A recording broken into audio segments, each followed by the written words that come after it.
this is the third time that I will be recording. I noticed that I wasn't mad. I wasn't mad at something. I don't know if it's an effect of our monk mode protocol, being more calmer and more leaning more on the middle and not always low or high, just at the right mix. Today I woke up with the sound of a barking dog, and then roosters kept making the most normal sound you hear in the morning. And instead of being mad about it, I chose to be more aware that these are normal things.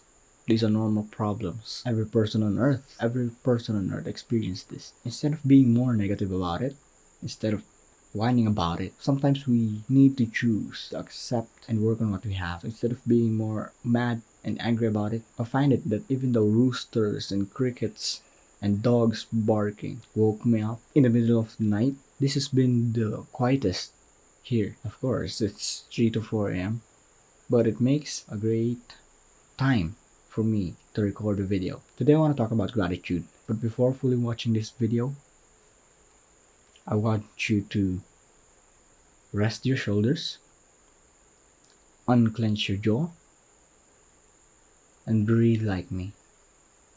Ready?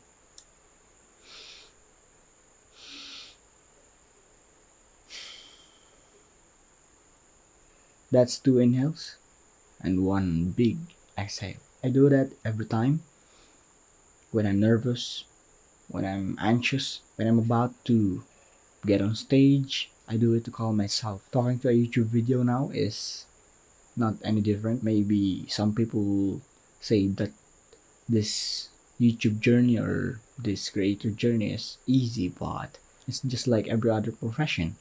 I've been trying on it for about 4 years to 3 years, and I haven't found some significant success behind aside from one. Today, we always tend to find comfort. We find comfort in saying that we are not enough and we lack something to hide the fact that we are not in the best version of ourselves. Sometimes you hear your one friends, if I just have that one thing, then I'll be the best version of myself. And it sounds super counterintuitive and also dumb. Because why do you need something else? Why do you need another thing to be the best version of yourself if finding another thing in itself makes you perceive yourself negatively? Of course, there's nuances on this, but as I said, we find comfort in saying that we're not enough, even though we are. Before starting this journey, I've always loved YouTube. YouTube is like, I've developed some kind of feeling on this website. Not just because I wanted to be creator myself. It is a social media, but it's a lot more different than Instagram, TikTok, or Twitter. You'll find the best content on YouTube. A video consists of a written script, a film, music, sound, everything in between is art. Anyways, let's talk about setting goals. This is a brain dead advice because it's a pretty normal thing. It's a pretty standard thing. But you might not know it. You really haven't held to your goals for a very, very long time. And instead of running towards your goals, doing everything to be in a place that you want, that you love, you're actually running towards the goals of others. You might not be running towards a goal that you set for yourself, but you've been running, you've been working, you've been walking towards a path of maybe someone else. If you're watching this video, you might actually be running towards a goal, but it's not your goal. You're helping me today to reach my goals, but hopefully I help you to realize the things that I've realized for the past 2 years that I'm sharing right now. Even though, and this one is kind of a positive for the both of us because getting this is transactional. I help you, you help, and you're also helping me here.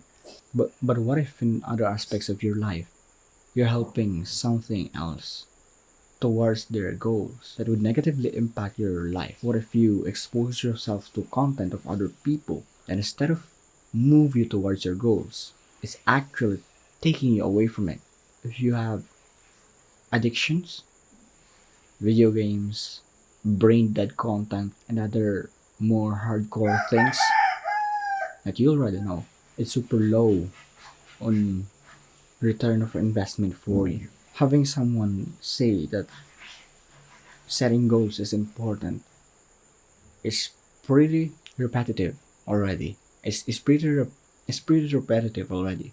So I want to share something else that while you're working towards your goals, you need to set a deadline on it. I want you to set a deadline on it. Either a day, an hour, 3 hours, 1 week, 1 month. If you're playing in the long run, I'm playing in the long run. So I set my deadlines for a week or month. The deadline of this video is now. And it creates an urgency. If you have a goal, you only need 2 hours to work on it every day. You need 2 hours of deep work that you can show for at least every goal that you have. So if your goal is writing, acting, art, or other corporate jobs that you have, something that requires creativity and thinking, you at your peak at these 2 hours. For me, I actually don't have any timeline, or I don't have a specific time. If I just get myself in the mood and get myself going, that 2 hours is my peak. So for example, video editing is something that I do. I do it for only 2 hours a day. And those 2 hours, believe it or not, is equivalent to the work that others do in 1 week. You only need 2 hours for you. Sometimes this hustle culture affected us. This hustle culture of creators saying that you need to work in every living hours of your day just to create something valuable is stupid and also problematic. I'm not saying it negatively, of course. Working hard towards your goals and thinking of it every day is a positive thing. It's something that I do. But to exhaust yourself with mindless work for about 16 to 18 hours is not exactly what everyone is doing because it's not healthy. 2 hours of uninterrupted work is already enough for you to reach your goals if you do it consistently. Something that also helps you reach your goals after you set them up, you set a deadline. It's one particularly valuable thing that others misinterpret and almost inevitably ignore, and that is environment design or how you create your environment. People have an awful environment while working, and that's pretty problematic for them without them knowing. If you have a messy, I'm not such a hypocrite because I have a messy setup right now, but I guess you can make an argument that I'm just I'm just clean up this space to have a mental clarity on the things that I speak, just temporary. But environment design and how you create your environment greatly affects on how you behave.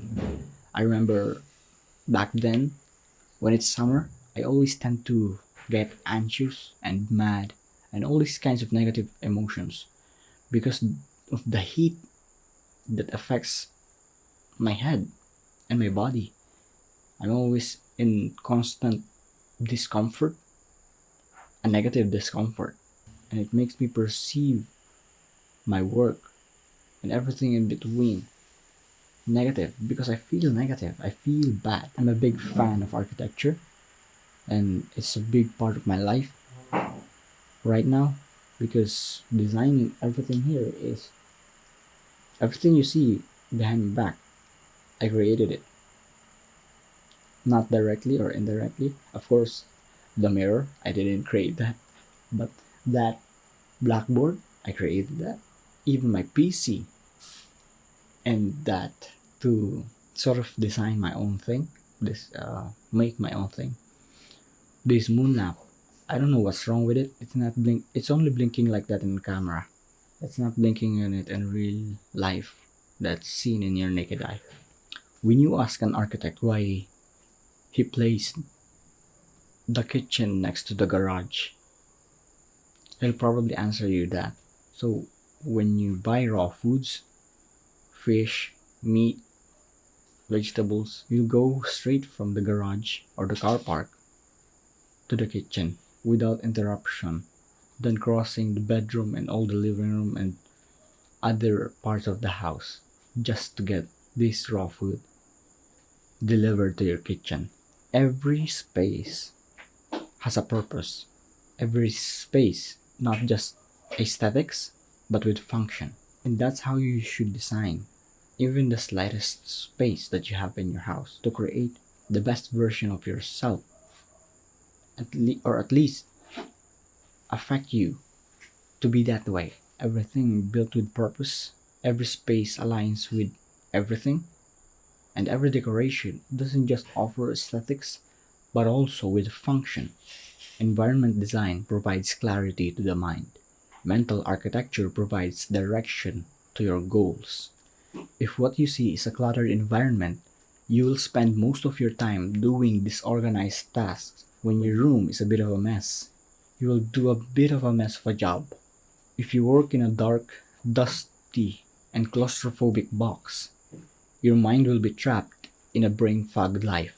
Declutter your mind to the point that the only thing that you see is your goals.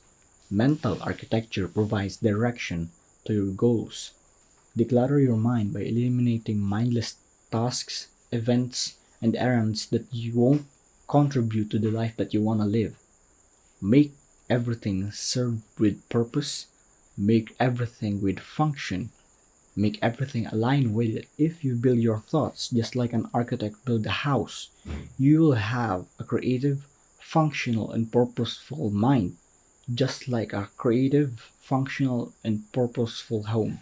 So yeah, I've talked about mental architecture and gratitude, two different things that are seemingly not connected to each other, but it affects your but gratitude greatly affects your thoughts, just like your environment does. Monk mode is about catapulting yourself to reaching your goals, and if your environment and thoughts don't align with it, you'll have a pretty rough experience. So I hope you've learned something, and we did great today.